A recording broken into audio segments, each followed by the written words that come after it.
Hey guys, and welcome back to another YouTube video. In this video we're going through the Collingwood versus Geelong game, going through how Collingwood upset Geelong in the end. I didn't expect this outcome to be the result in Collingwood getting up by 6 points, but I mean they did against Geelong, 30-24, and it was pretty crazy how Geelong almost came back and stole it at the death. I mean, they kicked, I think it was 2-0 in the last term, was it? Yeah, 2 goals, 3-1 behind in the last. So if they converted those other 3 behinds, they would have had a chance of actually winning this game. But yeah, not kicking a goal in the first half. It was 14-2 at halftime. Really did kill off Geelong. But before we get into the video, remember to like and subscribe, turn the notification bell on so you know when I upload, and let's get into the video. So as you can see here, Collingwood 30, Geelong 24, and it was just a really bad fantasy game, to be honest. Frederick, a 94, even though she had 39 hitouts, was ridiculous. I'm pretty sure she actually started pretty well. No, it was her second half that got her up to the 94 with a 29-24, 53-point second half after a 41 first. Bree Davies, 42 and 22. She got herself up to 88, but she was up to 70 so quickly. I think she was at 73. What's that, 64? She was at 73 or 77 so quickly.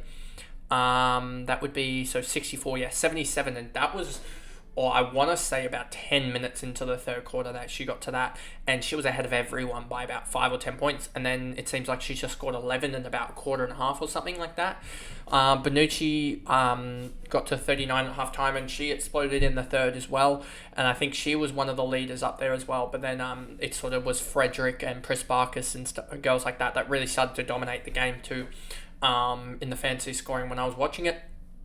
Can as well an 80, and Rowe got off to an absolute flyer. I'm pretty sure she was on 26, 28 or something like that. She kicked her behind early. I'm pretty sure she kicked her behind, didn't she? Yeah, she kicked 2 in the end, but she kicked an early behind or whatever, and that got her up to 28 just like that, and it was within about 10 minutes or so. So she went on a run very, very quickly. Up there with, I think Bree Davey had a hot start as well from memory as well. Yeah, 42 in the first, so she was up around that 24 when Rowe was on 28 or so. I think Rose Dalton had a really good game just because she got the non-disposal points. If we look here, 4 marks and 7 tackles, that's 20, 21 here. Sorry, not 20, that is 40, 41 there, and then the 1-1 as well to get herself up to 48 of 78, which is a massive amount. What's that, almost like 60% or so? Just over 60% actually. But yeah, so just showing that she does get a huge amount of her points through as a forward through her non-disposal work. White, Allen, Sansonetti a little bit down with a 52, so I knew that that option wasn't the greatest.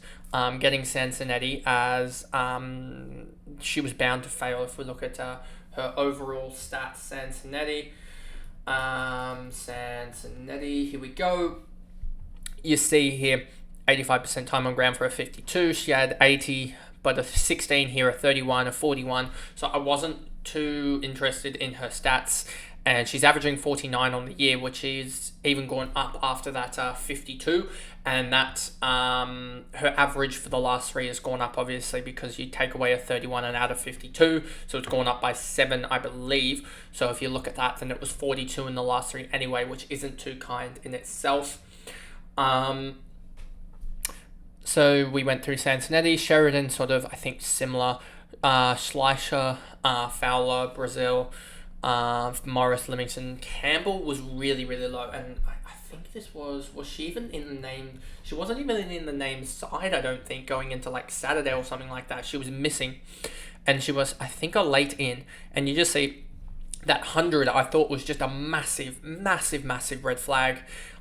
Given her scores around it, and I think this 82% time on ground, 14% more time on ground for 76 less is pretty telling of what was actually going on.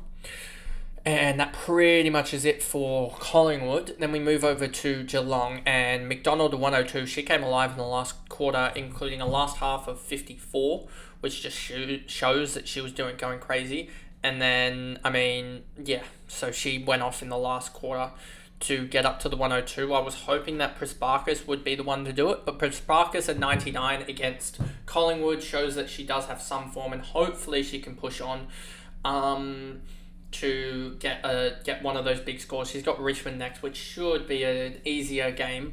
And hopefully she can put up a big score, but a 99 isn't the worst. She ended up with 26 and 8.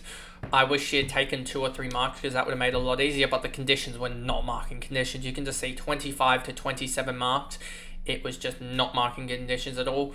In the fact that Geelong almost laid 100 tackles in that game, which is just a ridiculous amount, and also Collingwood named or laid 77. If we go to the tackles and we look at them, 8 for Davey, Benici 7, Morris Dalton 7, White 7, McDonald 14, Crockett Grills 13, Eamonson 9, Prasparkas 8, 6 and 6. So a lot of girls laying tackles. If I go over here, there we go.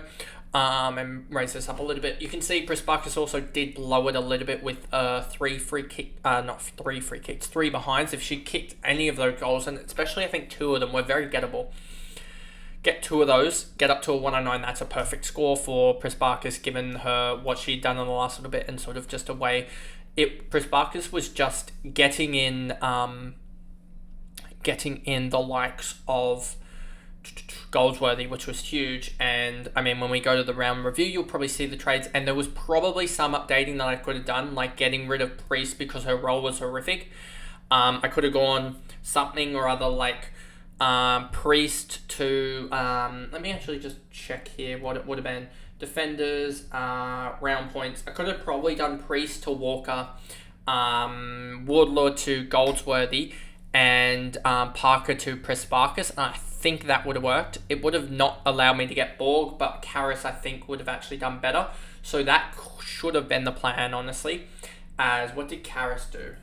Karras went up 54k. So yeah, it actually would. That was probably the best scoring outcome. But obviously I didn't do that. But I got close to that, I guess you could say. Which isn't the worst outcome, to be honest with you. And then you've got no one else here really does terribly much. Morrison 63. I think she saved it in the last quarter, did she? No, in the second half she saved it. She was on 11 at halftime. 11 for one of the best forwards. So yeah, definitely not going to be grabbing her. She seems like a sort of a Priest. Her role has just gone with Webster coming into the side. They sort of share off each other, it looks like. Maloney, Friswell, Scott, McDonald, Sermon, Parry, Keys, Gunjaka as well. Ever since I put her in the trade targets video, her role has just gone to nothing. Fuller, Borg, or Bragg, sorry, Featherston, Shear, and Maloney as well. Another Maloney there, just adding to the Malonies that Geelong have. But anyway, that pretty much is the video, and I guess I'll see you guys in the next recap, which will be Fremantle versus St Kilda. And I'll see you guys in that video. Thanks, guys. Goodbye.